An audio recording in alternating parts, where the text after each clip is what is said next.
Pag Pinoy, wag nang umasang malaki yan. Oo, aminado naman kami na hindi. Mare! Kamusta? Okay ka lang ba? Hello. Ba't ayaw mo magsalita? Namimiss mo ano? Oo, sobra. O, ba't ayaw mo pasapin? Eh bakit? Nagsasalita ba yung junjun mo?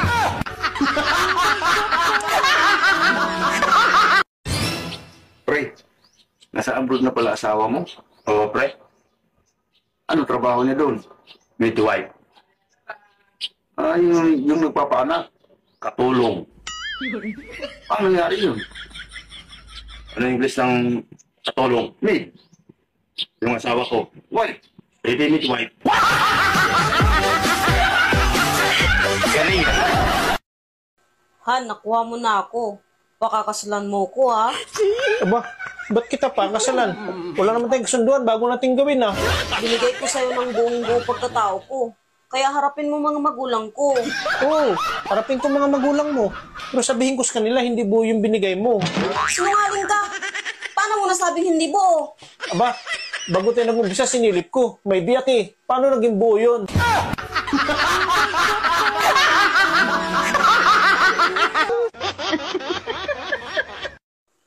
Ano ba ibig sabihin pag nagpapasalamat sa'yo yung tao? Ibig sabihin yan, may nagawa kang kabutihan sa kanya. Hindi ba masama yun? Paano naging masama? Eh, nagpapasalamat na nga sa'yo. Tsaka ano nga pala yung ginawa mo? Bakit tudo pa sa salamat yung tao sa'yo? Nagyaya siya sa hotel. Sumama ako.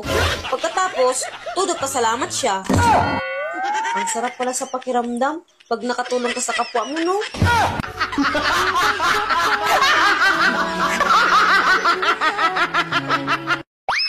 Babe, Bakit, babe? tumingin ka sa salamin. Nakatingin na. Ganyan kapangit ang buhay ko pag wala ka.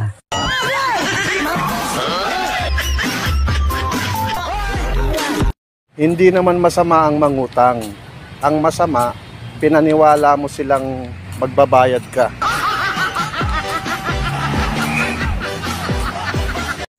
Han, sino ba yung kainuman mo kagabi? Katrabaho ko. Dapat, hindi ka nagpakalasing ng husto. Bakit? Ginapang niya ako kagabi. Ha? Bakit hindi ka sumigaw? Bakit naman ako sisigaw? Eh, hindi naman masakit. Eh, ano pala yung ginawa mo? Umungol. Dapat, pag ganyan, sumigaw ka. Meron bang nasarapan na sumigaw?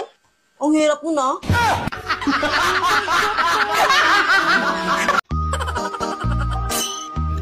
Kapag sinabi ng jowa mo na ikaw ang kanyang pahinga, tanungin mo rin kung kanino ba siya napagod.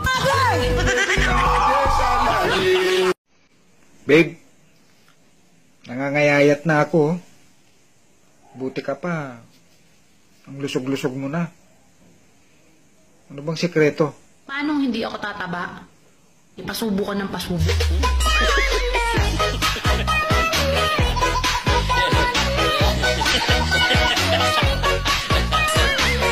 Pag Pinoy, wag nang umasang malaki yan.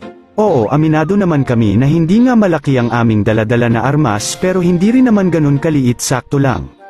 Pero bakit pa kailangan ng malaking armas kung ang sasaksakin naman ay dati ng may sugat? Tsaka kahit na hindi gaano kalaki si Manoy, naaabot niya naman yung dulo, hindi nga lang ganun kalakas.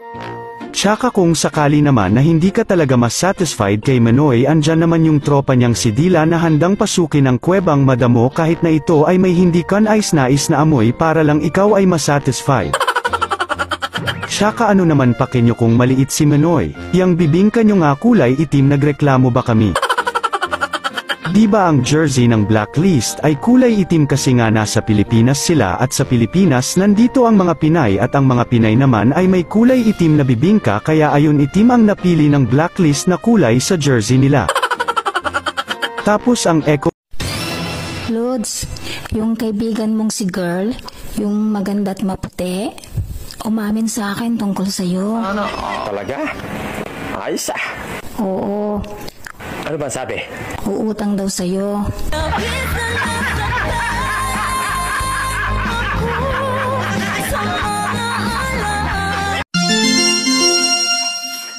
kita magugustuhan eh. May edad ka sa akin. Mayaman ako. Bibigay ko sa bahay, kotse at pera. Mahalin mo lang ako. Alam mo, mahal na kita.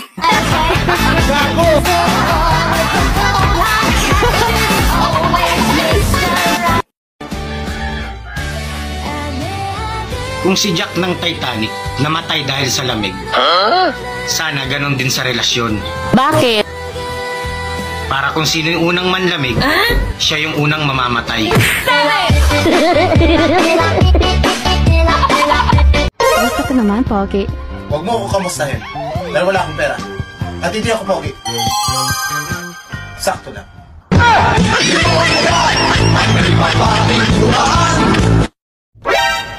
Hindi lahat ng pagkain masarap. Yung iba, maalat.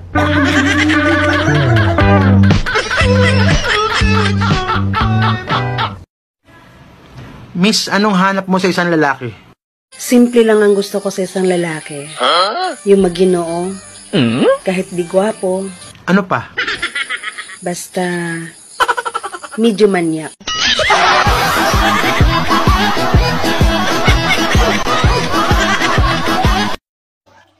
Mare! Kamusta? Okay ka lang ba? Yawa ka! Wala na akong pera!